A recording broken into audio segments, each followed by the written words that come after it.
Well, Phoenix just concluded. Well, I gotta tell you, it was actually a pretty decent race. I actually enjoyed a lot of the passing for positions. Even if they weren't for the lead, I still enjoyed watching the race here and there. I wouldn't say it's overtly memorable or overtly amazing, but it was pretty cool to fun. Pretty damn awesome to watch, actually. Kyle Larson and Chase Elliott wheeled their cars back up into the top 5 and top 10 after getting speeding penalties, no less. Shows how absolutely determined and persistent they really are. So yeah, top 5 for Chase Elliott, 7th place for Kyle Larson, 8th place for William Byron, 13th place for Alex Bowman. Not exactly a top 10 or a very settling finish, but it's definitely something I will take after Alex Bowman crashed earlier in the race. But hey, I got to give it to Martin Truex Jr. for winning that race because he is now officially tied with Carl Edwards. I would hope that would give a bit of a retribution for my good buddy Thrash Maniac 99, aka Levi McIntyre, since of course Carl Edwards is supposed to be a 1 to 2 time champion, but of course the stupid playoffs concept says otherwise. But at least Martin Truex Jr. as a 2017 champion is now at 28 career wins, so it at least I think that will I don't think Levi was watching the race, since of course he was Twitch streaming, as I am of course a VIP on his Twitch streams, but I bet that would give a very settling and satisfying feel for my good buddy Levi. So today's just a good day for Martin Truex Jr. And of course, I, as a Hendrick fan. And a bad fucking day for Kyle Busch. Do you want to know what day it is, too? March 14th. Oh, hold on a second. That's not right. It should say Kyle Busch continuing to embarrass himself. Oh, you can't even make excuses after his mishaps. Because guess who got into the top 5 after a speeding penalty? I will never get tired of putting Kyle bitch fan brats in their face, because his mishaps and his failures make me happy. Make me super happy. Aren't you all so fucking glad I don't have to excessively talk so much about my ire towards Kyle Busch, and how I don't have to worry about him so much when I go to NASCAR races nowadays? Aren't you so glad that now officially the 550 horsepower package is the minority? I don't have to be as pissed off all the time anymore? I know I am.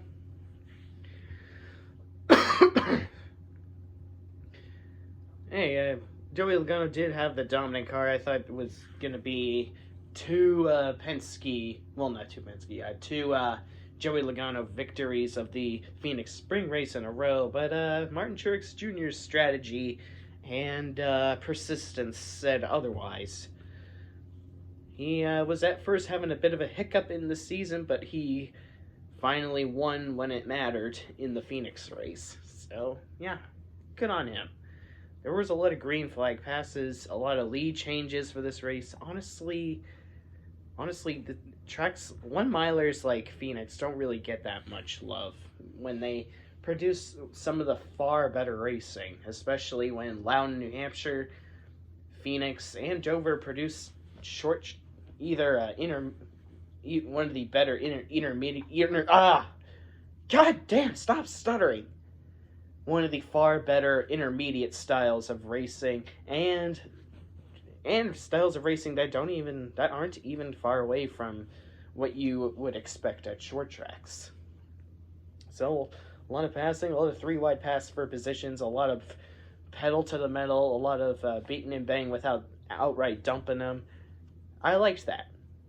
And I gotta give my love for Ross Chastain for dumping the crybaby's ass.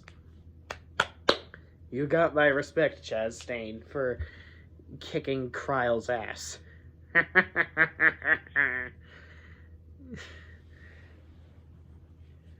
After all this is pretty much about it. Do not expect a Atlanta review the next week. I'm gonna spend my time on matters that are far better than wasting my brain cells on a race that you've already seen over and over again the last 2 years. Unfortunately, Atlanta's surface is not suitable for this dumpster fire of a package whatsoever. Las Vegas and Homestead obviously are more bearable than Atlanta with this package. Homestead, well, it's Homestead, and of course the tire fall-off really benefited the drivers to control their own destiny. God damn it, why am I stuttering? And Las Vegas, well, it exceeded our expectations on that one. I'll just say that. It had more lead changes than so many of the other Las Vegas of the last 10 years, which is why I am definitely giving that Las Vegas race a pass. And no, it's not just because William Byron and Kyle Larson won those races. I genuinely mean it, that it was one of the more bearable, some of the more bearable races to watch with this terrible package. Atlanta, I doubt it's going to be any remotely decent or any remotely tolerable. So, see you for my stream on a race that actually matters, because my main man Jimmy Jam is gonna race at Sebring. 12 hours of racing. I've dealt with that endurance at the Daytona Road Course of the 24 hours, Rolex 24 hours, and now I'm gonna deal it. And now I'm gonna stomach this endurance of Jimmy Johnson at Sebring. It's gonna be fun. See you guys, not at Atlanta, but at Sebring for my streams. Well, I won't be physically there, but you get the idea that you'll be potentially watching my streams, or seeing my reviews, or if I ever get to an IMSA reviews consistently, like I am in rhythm with NASCAR and a touch of IndyCar. I have done IndyCar reviews before, but I just haven't been in the same rhythm as I am with NASCAR. I mean, at least consistently do reaction finish videos of IndyCar, but I need to get in the consistent rhythm with IndyCar reviews. So, with all this said, thank you all for watching. Good job, Martin Truex Jr. Good job, Chase Elliott, on your top 5. Good job, Kyle Larson, for your 7th place finish.